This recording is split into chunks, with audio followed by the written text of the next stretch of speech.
Siento una alegría muy especial de poder estar aquí presente en este Congreso Mariano a través de los medios de comunicación, también de una forma especial a través de la oración. Un saludo a esa mi querida Universidad de Loja, en la que me tocó convivir durante mucho tiempo con muchos de ustedes. Una universidad católica en la que la ciencia y la fe es algo maravillosamente natural. Por eso tiene especial cabida un congreso de la importancia del Congreso Mariano que estamos celebrando. Efectivamente, Latinoamérica es el continente de la esperanza, decía Juan Pablo II, y es también, de forma especial, el continente mariano por excelencia. Quizá por eso es el continente de la alegría. Es fundamental la temática del Congreso de ir al fondo, a la fundamentación teológica y espiritual de la devoción mariana. Eso también va a traer consigo una relación entre el norte y el sur, entre Oriente y Occidente, un mismo mundo, unido en la devoción a Cristo y a María y en su vivencia más honda y más profunda. Es para mí un honor, en este sentido, presentar al teólogo Stefano de Fiores, que es calabrés, originario del sur de Italia, es misionero confortiano, compañero de María, desde 1953, próximo a celebrar sus bodas de oro. Tiene una formación inicial de Historia del Arte, licencia en Teología por la Pontificia Universidad Lateranense, doctorado en Teología Espiritual por la Pontificia Universidad Gregoriana, ha sido profesor y es profesor de la Pontificia Universidad Gregoriana, la Pontificia Universidad Salesiana y la Pontificia Facultad Teológica Mariana, presidente de la Asociación Mariológica Interdisciplinaria Italiana, consejero de la Pontificia Academia Mariana Internacional, ha sido colaborador asiduo de su santidad Juan Pablo II en la elaboración de numerosos documentos de la Iglesia. Tiene varios cientos de artículos y varias decenas de libros publicados. Quisiera destacar su obra más importante, publicada recientemente, el diccionario María, nuevísimo diccionario, en 2 volúmenes, en el que recoge, en 3 volúmenes, en el que recoge la trayectoria de su formación y su magisterio en Mariología durante las 2 últimas décadas, fundamentalmente. Es la obra de referencia más importante en Mariología en estos momentos, y sin duda el profesor de Fiores en sí mismo es la figura más importante en los foros internacionales sobre la temática relacionada con María desde muchas de sus dimensiones. Muchas gracias, profesor de Fiores, por estar con nosotros en este congreso en Loja.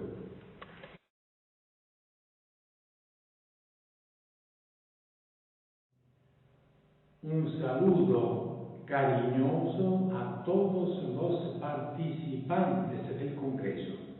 Estamos unidos desde Roma con un mismo espíritu bajo la protección de la Virgen María.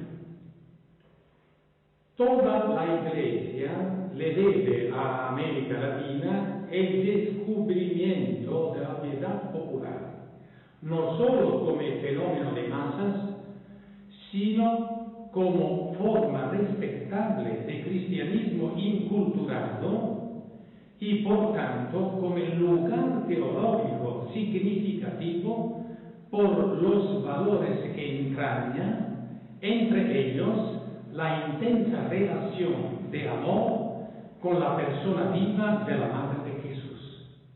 En este sentido, es fundamental el texto Informe sobre América Latina de Monseñor Eduardo Pironio, presentada en el Sínodo Episcopal de 1964, en el que afirma, entre otras cosas, el pueblo latinoamericano se siente interpretado y acogido en María. A través de un itinerario pastoral que empezó en Río en 1955 y que continuó con esfuerzo hasta la Aparecida en 2007, la Conferencia Episcopal Latinoamericana no ha dejado de reconocer de forma más o menos intensa la importancia de la referencia a María. Medellín, 1968, se limita a una alusión al Magnificat en un contexto de liberación, sufriendo el influjo de la secularización purificadora y al mismo tiempo iconoclasta, que da origen a una pastoral de carácter tipológico, carente de vínculos afectivos y semejante a un imperativo categórico. Puebla, 1979, cambia de tono, subraya la obra evangelizadora de María en Guadalupe y refuerza el vínculo entre el pueblo y María, inculcando el sentido de su maternidad y la intercesión con matices originales y profundos. Santo Domingo, 1992, recupera extrañamente la posición minimista de Medellín y se limita a algunas alusiones marianas. Sin embargo, Aparecida, 2007, vuelve al planteamiento de Puebla y revaloriza la presencia de María en los grandes temas de los hechos de Cristo, del compromiso misionero y de la obra educadora. Con camino independiente y complementario, los teólogos latinoamericanos han ofrecido su contribución presentando la figura de María a partir de la situación de su ambiente. Sus aportaciones son notables en el campo de la teología de la liberación, de la promoción de la mujer, de la piedad popular, de la historia de la evangelización y del compromiso social. Se espera una síntesis posiblemente orgánica de una mariología inculturada en América Latina y en el Caribe. Aunque se ha intentado aquí y allá presentar una mariología popular en América Latina, sentimos la necesidad de trazar algunos criterios y orientaciones que sirvan para su elaboración. Ahora bien, con vistas a una mariología popular sistemática, proponemos los siguientes pasos: establecer su punto de partida, profundizar en la relación de María con la palabra de Dios, recorrer la tradición latinoamericana, armonizar la piedad popular mariana con la liturgia y inculturarla sistemáticamente en la vida. Deriva una consecuencia de gran valor práctico que en la Iglesia latinoamericana se formula de la siguiente manera: una piedad mariana puramente tipológica no tiene valor formativo, es una ilusión pastoral. No basta con decir la Virgen es ejemplo de fidelidad a la palabra, de fortaleza en el dolor. Por eso tenemos que imitarla. Si no se cultiva el vínculo, el amor, el afecto sano por la persona de María, la exigencia de imitación de un prototipo es un puro imperativo categórico.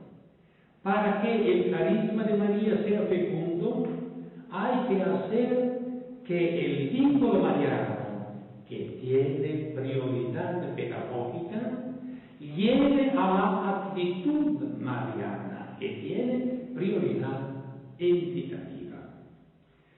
La elaboración de una mariología popular debería, por tanto, llevar la condición escatológica de María y su influjo, que constituye el hecho mariano, a la Iglesia, para llegar hasta sus vicisitudines bíblicas y hasta su maternidad, su divina maternidad.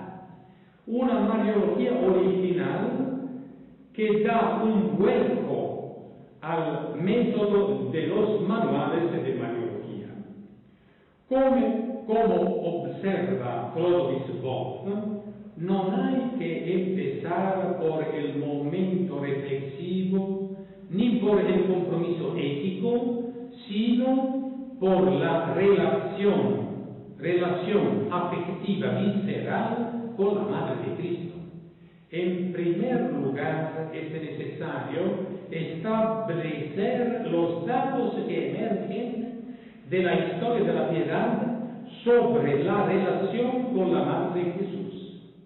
Las intervenciones de María en la construcción de santuarios, apariciones, hallazgo de iconos o estatuas, su experiencia en la vida, documentada por oraciones, cantos y exvotos, su pertinencia, así como la de Cristo, al continente latinoamericano y la interpretación del Evangelio popular. Prácticamente se trata de establecer el hecho o fenómeno mariano presente en la historia y en la experiencia latinoamericana, tomando como base las obras escritas sobre el argumento, captando sobre todo en sus aspectos interiores y introduciéndolos en el conjunto de la cultura popular. La confrontación con la palabra de Dios, evangelizar la piedad mariana popular. Tras el análisis del hecho mariano, es necesario pasar a la confrontación con la palabra de Dios, norma y juicio de toda praxis eclesial. Se trata de evangelizar la piedad mariana popular para que responda a la revelación divina y se convierta cada vez más en un auténtico encuentro con Cristo Salvador. Para quitar de la piedad mariana popular toda tentación de encerrarse en sí misma, hay que llenarla de palabra de Dios, de la palabra de Dios, que juzga, purifica y salva. Se apostará por algunos elementos de fundamental importancia. La insistencia en los designios divinos que se concretan en la historia de la salvación es de una importancia fundamental para evangelizar de forma radical la cultura popular, a menudo desvalorizada por la concepción del destino, fuerza ciega que determina la existencia humana. Su terapia se funda en la convicción de que todo en el mundo procede de la sabiduría y la misericordia del Padre, que envía al Hijo al mundo para que los seres humanos, convertidos en iglesia por obra del Espíritu, vuelvan a Él. Es el círculo de salvación en el que insistió Ireneo. La referencia continua a la historia de salvación servirá para trazar el marco de conjunto de la alianza, donde colocar también a María y su culto para que asuma su proporción y finalidad exactas.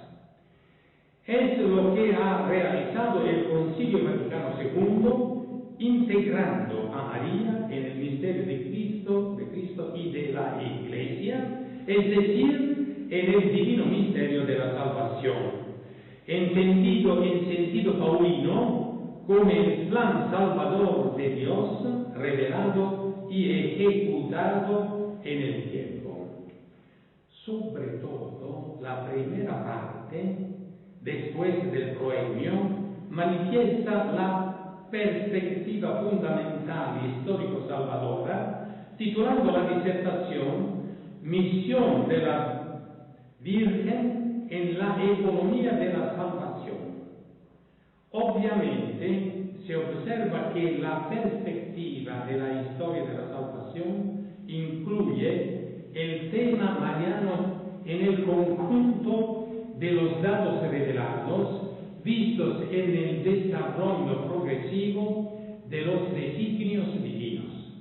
En realidad, el Concilio lee en los datos de la Biblia y de la tradición eclesial el papel de la Madre del Salvador en la economía de la salvación. Lumen Gentium 55.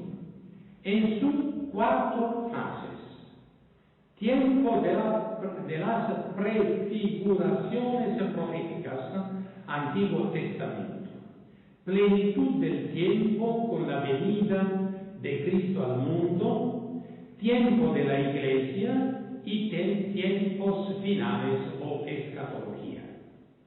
María se representa proféticamente en los libros del Antiguo Testamento que muestran la historia de la salvación.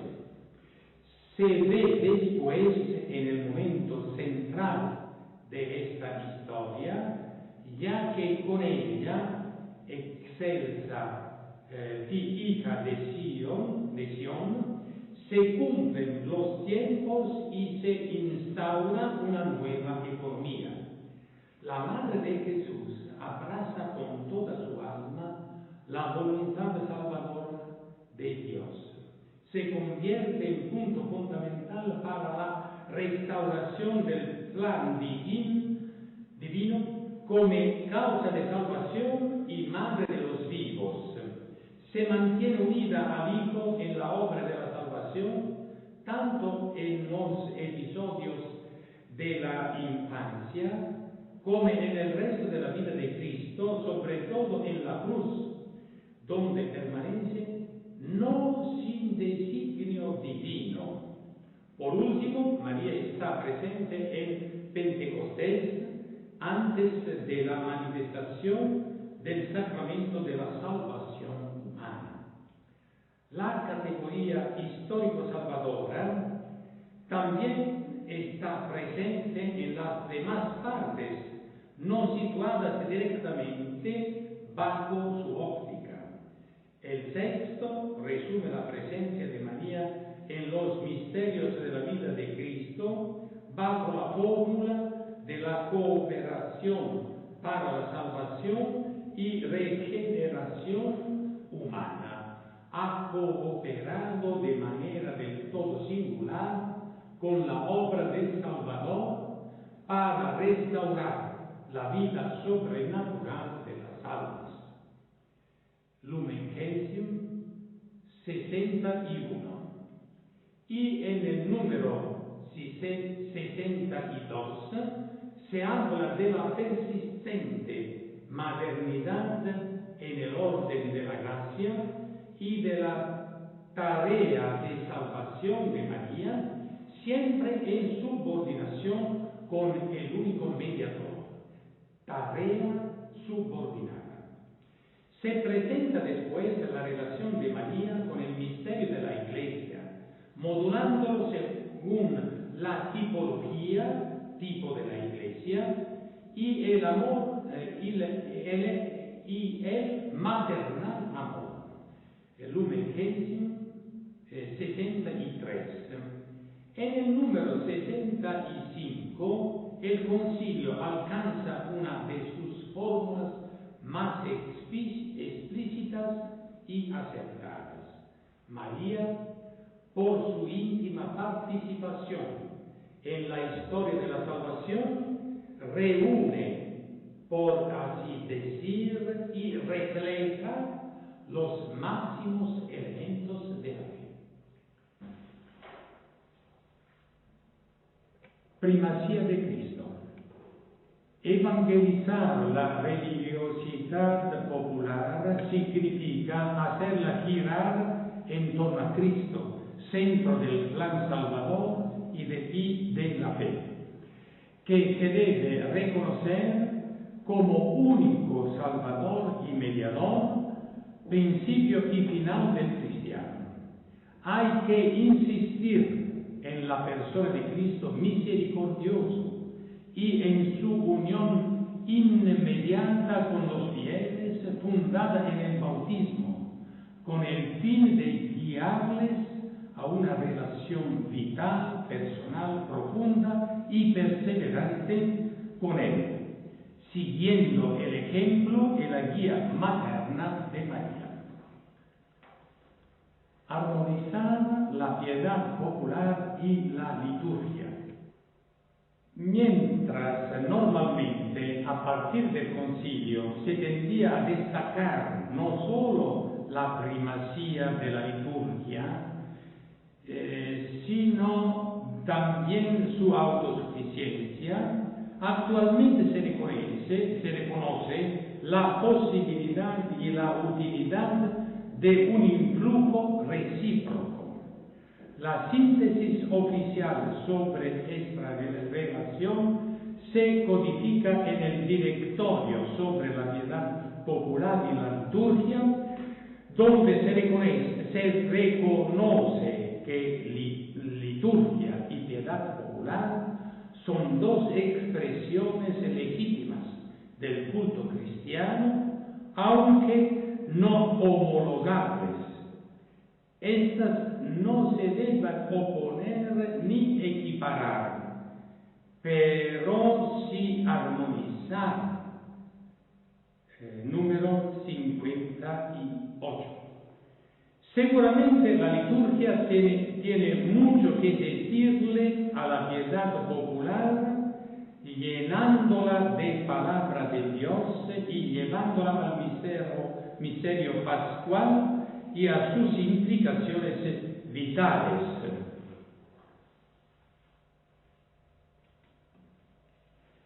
Pero también la piedad popular, con sus formas expresivas, portadoras de valores creativos, intuitivos y elocuentes, puede aportar nueva linfa a la liturgia, conectar la piedad mariana popular con la vida, inculturación.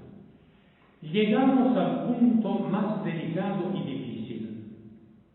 ¿Cómo realizar de nuevo una inculturación del mensaje bíblico en la vida del pueblo? No partimos de cero, ya que la piedad popular se considera una primera forma de inculturación del cristianismo. Sin embargo, puesto que esa operación ha sido automática y inconsciente, hace falta una nueva evangelización, esta vez consciente y por tanto capaz de evitar el exceso, es decir, el sometimiento en el que la cultura toma el control y condiciona la aceptación integral de la revelación, y el defecto, es decir, una inculturación frágil en la que prospera el sincretismo y la magia. Se deberían perseguir algunos objetivos. María como tipo antropológico para el tercer milenio. La primera cuestión que hay que afrontar es la relación entre la antropología y la mariología. Partiendo de la antropología actual y de los problemas del mundo latinoamericano, hay que realizar una confrontación y una comprobación con la palabra de Dios sobre la Virgen María.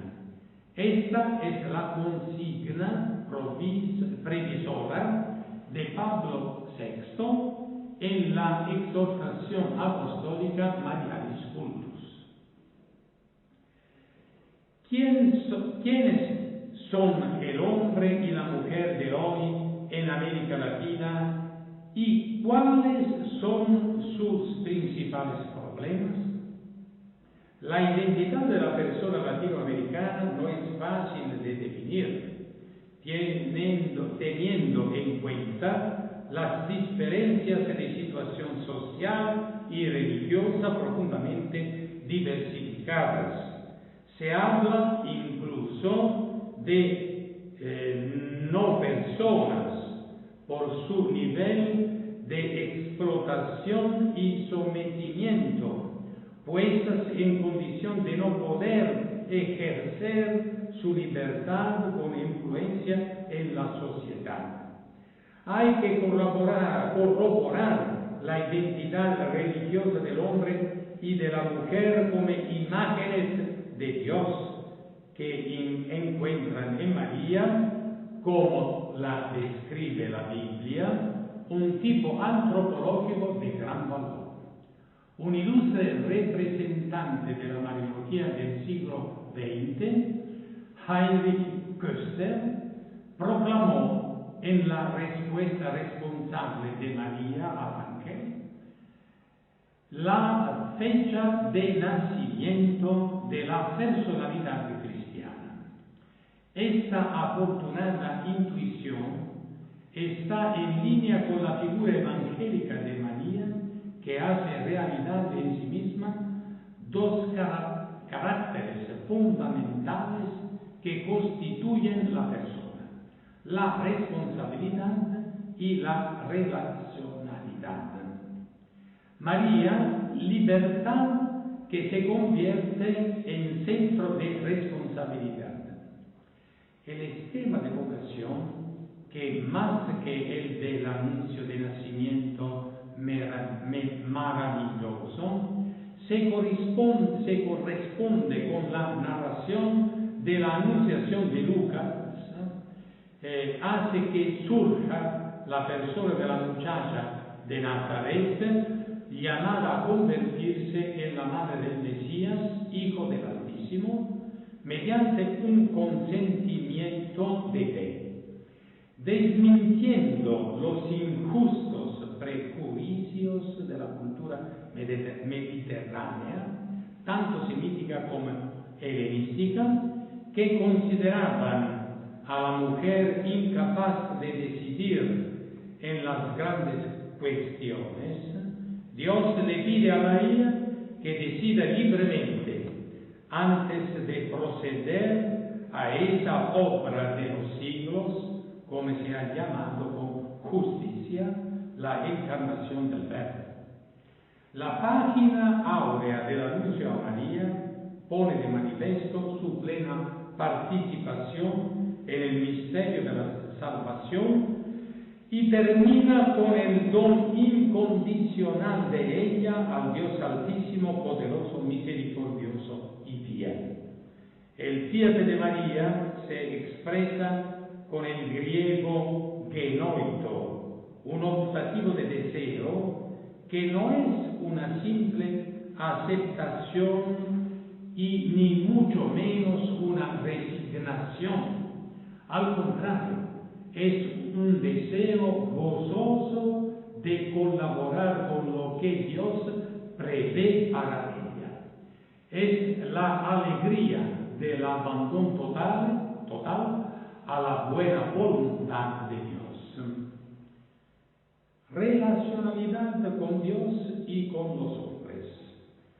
María es la primera persona cristiana de la historia por ser esencialmente relacional con las personas de la Trinidad que se revelan a ella y actúan en ella.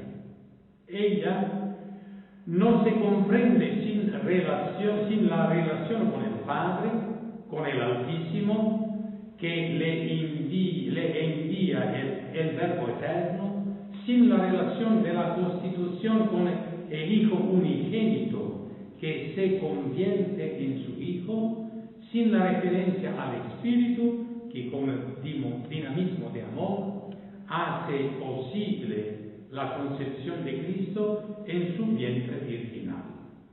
La tradición cristiana captó esta referencia trinitaria, lo que convergería en el Vaticano II, llamando a María Madre del Hijo de Dios y por ello hija predilecta del Padre y templo del Espíritu.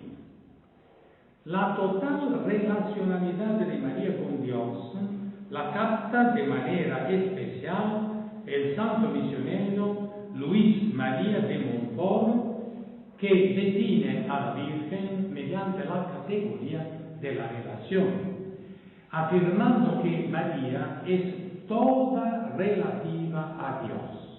El santo se funda en el evento bíblico de la visitación y adopta un lenguaje lineal y asimilable por el pueblo. Este es el célebre texto montfortiano. Cada vez que piensas en María, María piensa por ti en Dios. Cada vez que loas y honras a María, María loa y honra a Dios contigo.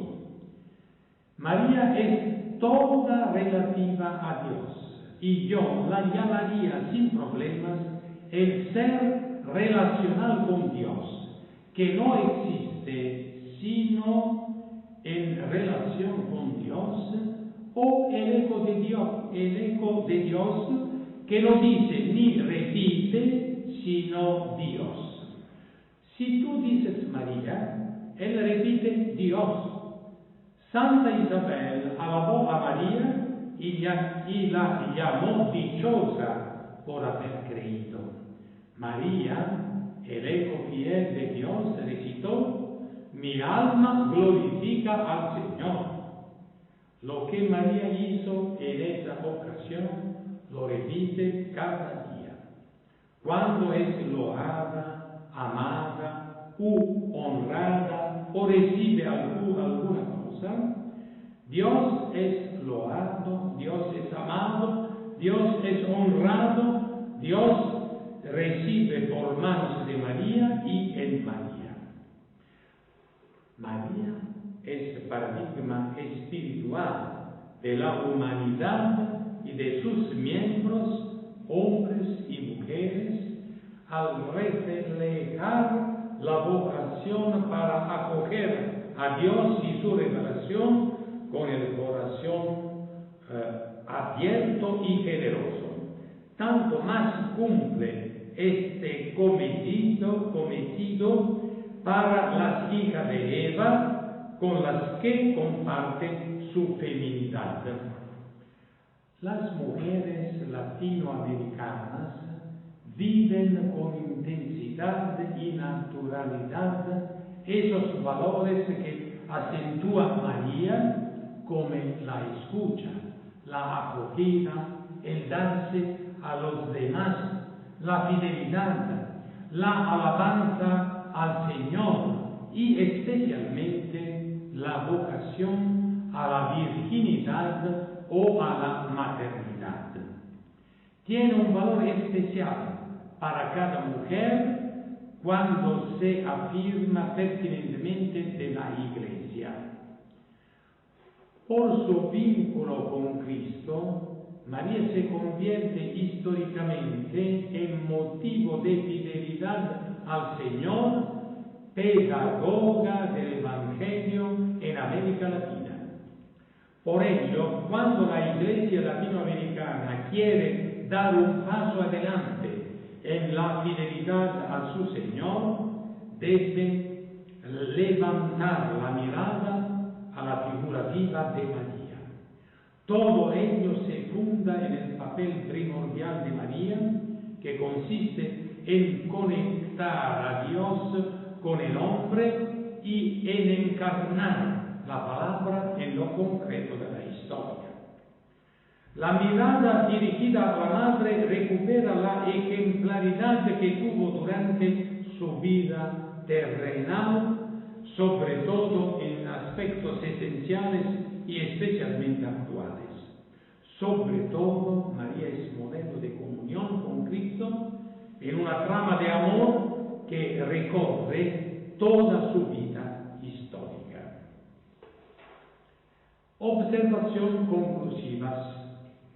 Con satisfacción del pueblo de Dios, se ha comprendido que la piedad popular no solo forma parte de una cultura en sentido antropológico que ha querido suprimir o despreciar, sino que es una forma de inculturación del cristianismo con igual dignidad que otras inculturaciones de la fe.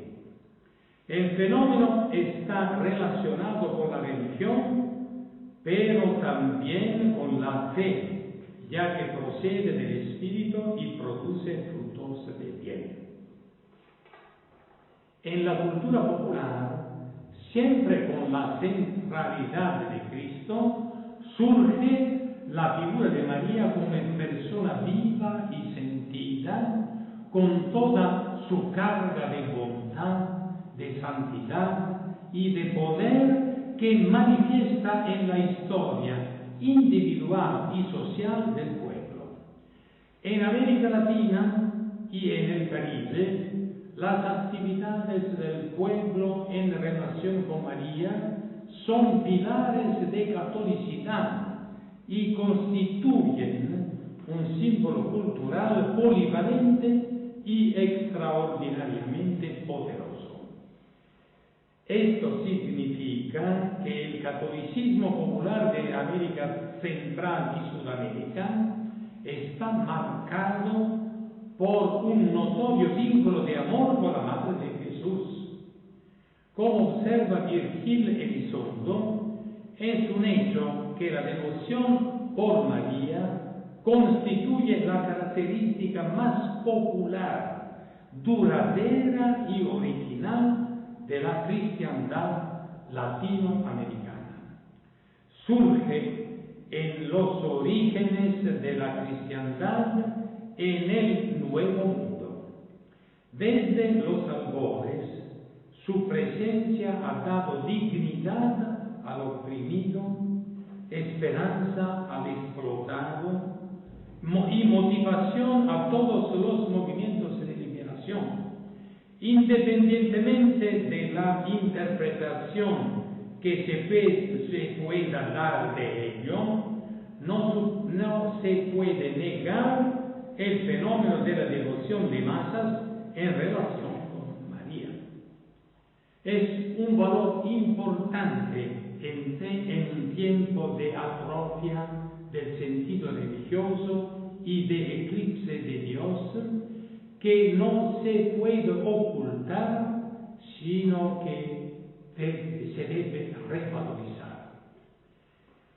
De las valiosas orientaciones del magisterio de la Iglesia, entre ellas del directorio sobre la piedad popular y la liturgia, es oportuno, como nunca, proceder a la elaboración de una mariología popular, orgánica o sistemática, en la que converjan las necesidades más válidas de la cultura popular y de la fe eclesial. El recorrido de una mariología así, que parte de la experiencia del pueblo, de una mariología glorificada y auxiliadora, debe ocuparse de llenarla de palabra de Dios y de tradición, para después hacer que se confronte con la liturgia y con la vida. La ósmosis y la relación pacífica, aunque dialéctica, de la piedad popular mariana con la fe y la liturgia de la Iglesia, se tornará en beneficio de la una y de la otra, otorgando a la liturgia un carácter más festivo, emocional y comunitario, mientras que a la piedad popular mariana le conferirá un tono más expresamente cristocéntrico, trinitario y eclesial. Renovada y revitalizada, la piedad popular brillará con un nuevo esplendor, tomando su lugar entre las actuaciones del espíritu y de la historia y en la geografía de la gracia. Sigue siendo valiosísima la indicación de la exhortación apostólica Ecclesia in America de Juan Pablo II. El encuentro con Jesucristo vivo es el punto de partida de toda acción pastoral, puesto que la centralidad del Verbo encarnado constituye el fundamento del discipulado y de la misión. Sin embargo, los obispos latinoamericanos no temen afirmar que es la hora de María en calidad de paradigma de los hechos de Cristo, maestro de sabiduría. Hoy, cuando en nuestro continente latinoamericano y caribeño se desea destacar la importancia del discipulado y de la misión, es ella quien brilla ante nuestros ojos como imagen perfecta y fidelísima del discipulado de Cristo. Esta es la hora de la seguidora más radical de Cristo y de su magisterio, discípula y misionera, a la que nos remite el Papa Benedicto XVI. María Santísima, la Virgen pura y sin mancha, es para nosotros escuela de fe destinada a guiarnos y a darnos fuerza en el sendero que lleva al encuentro con el Creador del cielo y de la tierra. Muchas gracias.